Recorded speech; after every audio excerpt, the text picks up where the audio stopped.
as I wrap up the debate, I am also mindful that the Honourable Member for Christchurch South would have tried to intimate a number of things in relation to this particular piece of legislation. I believe the context in which the Honourable Member for St. Joseph placed this particular bill presented a picture and a background that sometimes you have to do your research to see where legislation has started, to give a perspective as it relates to whether your party at any point in the history of this parliament has been instrumental in bringing that particular piece of legislation. Sometimes that shapes your discourse in your presentation when amendments comes, or it should. And sometimes it means that you may have to deviate from a position because over time, positions will change that may not necessarily reflect what would have transpired and what would have brought about that particular legislation several years prior. That said, I believe at the end of the Honourable Member for Christchurch South's presentation, it became clearer to him, as I saw his face across the floor, that perhaps in trying to be critical of the bill, in trying to raise a number of issues that really were red herrings, that some thought perhaps had to be given to whether it was that his administration did not in fact support the fixed penalty when it first came, but also no doubt should be supporting it now, given that the modernization is something that the entire country, whether you support the government or you don't support the government, that it is something that certainly has become necessary for the changes to be made to the system. Now, he raised a number of questions in relation to things that I believe should be within the Leader of the Opposition's certain knowledge, and if not, those who shadow the particular Ministry of Public Works should also be able to do their necessary research. One of the questions he raised was whether or not there was a position by the government as it relates to the tint legislation. And in my opening, Mr. Speaker, I made it extremely and abundantly clear that the Road Traffic Act had been amended previously to be able to make amendments to the tint, for the Road Traffic Act to be amended to deal with tint. I also made the point that it had been amended in other ways as well, and that this was, again, another attempt by this administration certainly to make those changes. Now, we came in September and we made the amendment to the bill. We brought the regulations. We subsequently indicated in that, and certainly in that particular bill, it is clearly and expressly stated that a 90-day moratorium was going to be given to the country to be able to facilitate compliance with the legislation.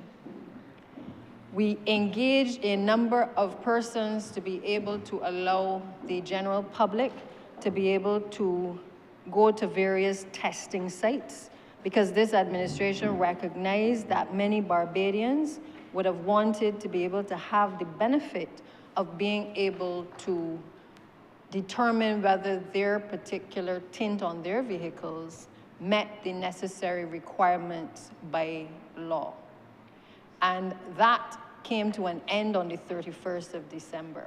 The legislation that we passed in this chamber in September made it clear that the law would take effect on the first day of December of 2025. And I want to make it abundantly clear that that legislation has in fact taken effect. Put simply, Mr. Speaker, the police, who have the responsibility for stopping vehicles, can basically use that legislation as they see fit if they determine that someone is not compliant with the law. And therefore, if you go back from Barbados Today to the Nation newspaper, and I looked online and I see even as far as Starbrook newspaper in Guyana, it has been reported extensively, not only that the tint legislation in Barbados took effect on the first day of December, but also in particular in Guyana, they have gone on to ensure that they are also moving in a similar direction, and their tint legislation took effect the first day of January 2026 with a moratorium of 3 months, and they are following suit in the same vein as Barbados. I will leave that there, Mr. Speaker, because while there was no point of order to be made while the Honourable Member was making his questions known or putting his questions, I believe as I close that it is important to be able to answer the question once and for all for the general public. The tint legislation took effect on the first day of December of 2025. The Honourable Member also for Christchurch South sought to make mock sport at the fact that pothole patchers are coming to Barbados, and I said there 3 of them have landed in Barbados already. He spoke about them landing at the Grantley Adams International Airport. Well, they've landed at the Barbados port, but I don't expect that one who has not served in the cabinet of Barbados will understand how either government works or certainly understand the processes that are associated with the importation of these items of equipment. But to put the record straight, this administration has used numerous mechanisms for being able to address the issues of roads. As I said earlier, we have been faced with not only the poor degradation of our road infrastructure because the last administration saw it fit to do nothing, or in some cases to do very little to sustain the road infrastructure. We have had those issues of poor rehabilitation coupled with climate change, which the intensity of the rainfall, it isn't something that I can make up. The government of Barbados can't make it up.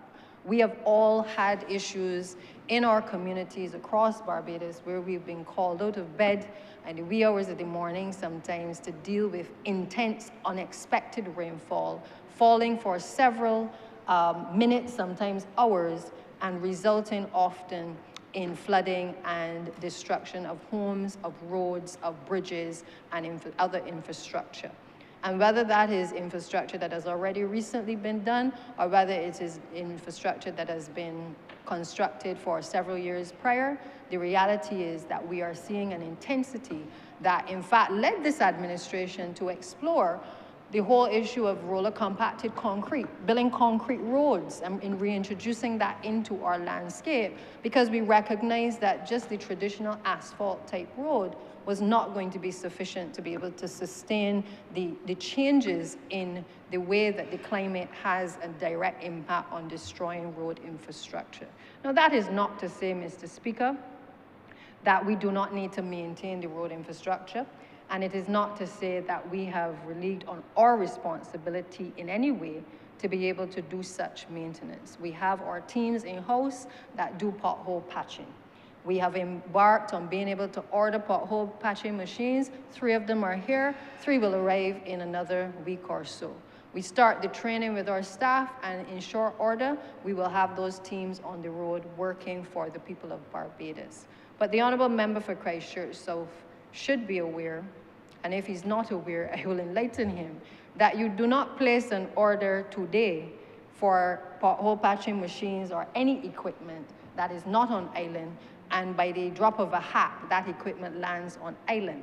These things take time, they take time to procure, and therefore we did not plan it against the eve of an election or on the heels of an election, but simply we planned it to ensure that we could time it with the period of time that in the last few years, this administration and certainly my ministry has had to change the roadworks program, because we've had to change it to take into account that between January and June, when it is usually dry for the most part, we have to do and accelerate the roadworks program in that period of time. It has absolutely nothing to do with the smell, the sniff, the utterances of any election. We have done it consistently in MTW for the last 3 years. And I pray, whether I am minister or not, that we will continue from a finance perspective to put money behind the Ministry of Public Works to make sure that so long as the climate change is continuing to impact us in the way that it has, particularly in the July to December period, that we have an aggressive program in the Ministry of Public Works that facilitates road infrastructure, pothole patching, maintenance of bridges and the like, being done within the period that we have come to know now as our driest period. And that is not to say, Mr. Speaker, that we don't expect the unexpected, because we have seen that even when we say the periods are dry, we have also seen increases in rainfall sometimes out of the blue. Mr. Sabu cannot predict everything. He is no God, and therefore we have to prepare for the things that we need to prepare for to make sure that we are able to take care of this country. I will just say, Mr. Speaker, we have, and I will go, as I close, I think it is important that the country understands that we are grappling with a multitude of issues. And there has been talk of flooding in various districts and communities across the country. And for the first time, we have been able to start the process of flood engineering designs to be able to address these issues, because flooding impacts the homes and it impacts the roads as well. And we have several of those designs, not only ongoing, but at an early stage of being able to actually go to have the civil works done. And God willing, we will be able to start the process of areas like Goodland Gardens and Trenton St. James and others within the next month or so that by the start of the next hurricane season, we hopefully will not find ourselves facing and encountering the challenges that we have encountered thus far. I heard the honourable member making pleas for roads to be done, specific roads. You know, Mr. Speaker, my colleagues are free, as Barbadians are, to advocate for roads to be done. But I remain absolutely resolute in the mission for which I have been sent here as Minister of Public Works, that I am not going to rush the brush. I am not going to appease ministers or colleagues simply because they are under pressure. We are all under pressure, sir. But I come from a time in opposition when only a handful of constituencies got any roadworks. And there were not opposition MPs who got roadworks in our constituency. There were only government members who got works done. We have had to take a position that roadworks must mean something, and that we needed to level the playing field to make sure that everybody got a piece of something that they could say a road or a bridge or some flood engineering was done in their communities. Mr. Speaker, I cannot stop members from speaking freely and representing their constituents, and I would not seek to do so. But what I will do, and I will continue to do, is to ensure that we allow for priorities to be given to those areas which are heavily trafficked, or highways certainly, and our major roads, and to then make sure that within communities we are able to allow people to breathe a little easier by being able to do tenantry roads and cart roads and residential roads. And if you look at the record, you will see that we have tried to apportion that type of approach across communities to be able to make sure that we start to ease the pressure. When you have come from a position of 10 years of doing very little, we have a lot to catch up on. And I continue to ask for the patience not only of the public, but certainly of my colleagues as well, and indeed you, Mr. Speaker, because you too and others have been advocating continuously for roads in your constituency. And whether it was mill and pave or focus roads, we have tried our best to be able to deal with each of the issues that have been presented. I believe those have been some of the major concerns raised by the Honourable Member for Christchurch South. I will reiterate areas like Highway 7. It is untrue that we only were planning to do a portion of Highway 7. We already have the designs completed for Highway 7. They were started in concept by the former minister, the first minister that we had in Christchurch West, and continued by the other minister and certainly by me.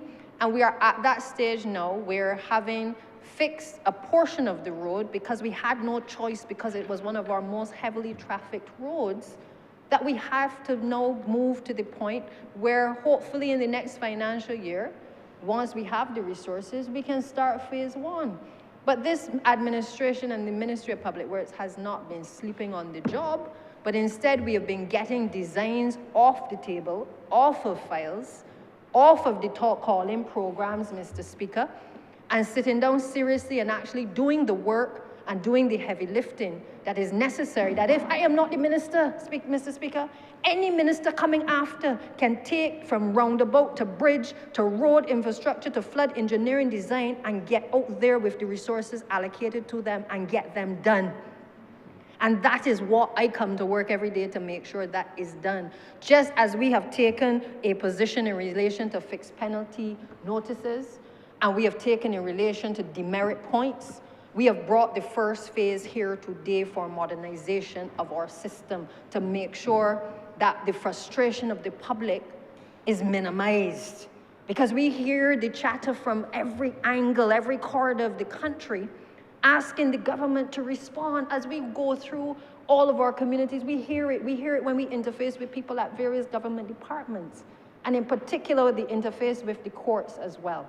Because everybody will not end up before the court, but for those of us who, for whether they practice or whether they have been had an infraction that has caused them to get before the courts, the cry is often the same. There's very few people who say they had a good day in court, not just winning, but that they had a good day that did not result in an adjournment, that did not result in a day of time wasting. And I can say that the Honourable Member for St. Joseph, through his tenure as the Attorney General of this country, has brought legislation after legislation to start the process of being able to modernize the administration of justice, but also to modernize the system that we know as the legal courts in this country, to make it easier to do business in our courts. And for that, you know, sometimes you do not always see the light at the tunnel when you are going through the tunnel. You only see the light at the tunnel when you come out sometimes at the other end. And then you realize that a lot of the work that has been put in, that it will be reaped in the near future, and the benefits of that labor will come to fruition, whether it is us or whether it is another party in the future, or whether it is another version of the Barbados Labour Party, that you will reap the fruits of the labor that you put in now in the future. And so, Mr. Speaker, I'm happy that we could bring this type of legislation here, another amendment to the Road Traffic Act, that we could improve the system as it is presently before us, and that I look forward to being able to bring before Cabinet on Thursday what we are proposing in terms of the penalties, but also an expansive list of, I think it's close to 60 different types of offenses now that we have laid out one by one, to be able to attract the various penalties, which will no doubt increase, but also to look at the demerit point system, which the country has also been calling for, to bring greater clarity to people who continue to be repeat offenders in the system. And we need to be able to deal with those persons in a fair and an impartial way that allows people to be able to go about their business with a certain degree of certainty. So, Mr. Speaker, I don't intend to take up too much time. I think that this has been a straightforward debate, and I look forward to, in the other place, what the members of the Honourable Members Party will say, because as I said, I think the Honourable Member for St. Joseph put things in perspective, that you cannot just support or not support things when it suits you, but you must be grounded in an understanding of the origin of legislation. And if it has originated with your party, not that you disassociate yourself from it when it suits you, but at least you acknowledge that you have been a party to the same legislation that you have refused to change over the last couple of decades as well. So with those few words, Mr. Speaker, I beg to move that this bill do not pass. We read a second time. Second time. The question is that this bill be read a second time. All those honourable members in favor, please say aye. Those against, please say no. Me think the ayes have it. Yeah. Mr. Speaker, I beg to move that you do not leave the chair and that the House resolve itself into committee for further consideration of the bill.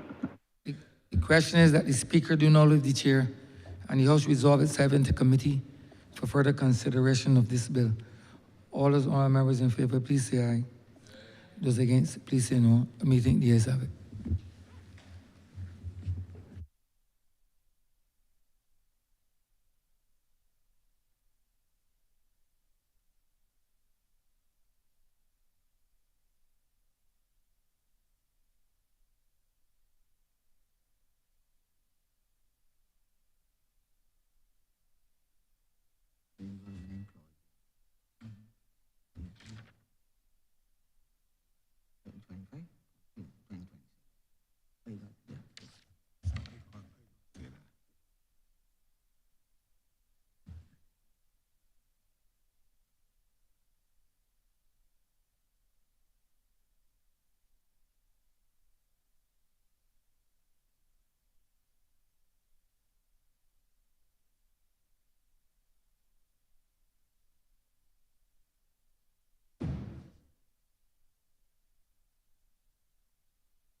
This Honourable House is now in committee. Clause 1. Mr. Chairman, I beg to move that Clause 1 be amended to reflect the year 2026 and be amended from 2025. So it should read Road Traffic Amendment Number 2026. The question is that Clause 1 be so amended to reflect 2026. All honourable members in favour say aye. Honourable members against say no. Methinks the ayes have it. Clause 2.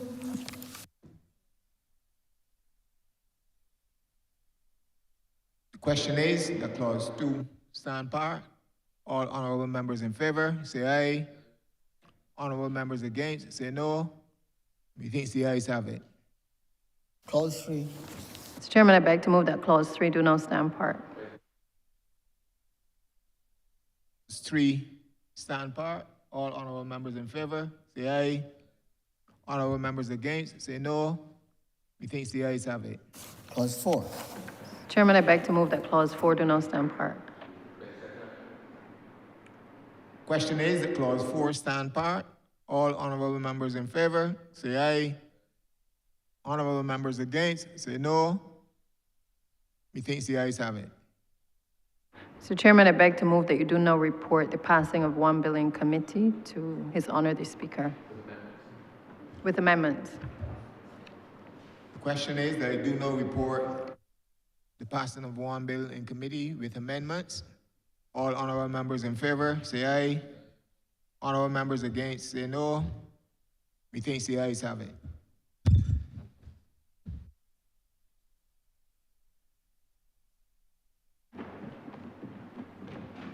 Committees as reporting the passing of one bill in committee with amendment.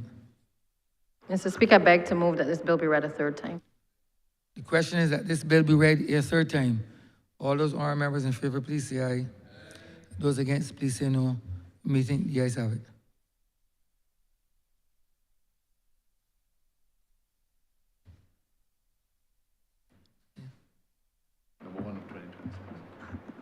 Mr. Speaker, I beg to move that this bill be now passed and cited as the Road Traffic Amendment Act 2026. The question is that this bill be passed and so cited. All those honourable members in favour, please say aye. Those against, please say no. Meeting, the ayes have it. This bill is passed and so cited.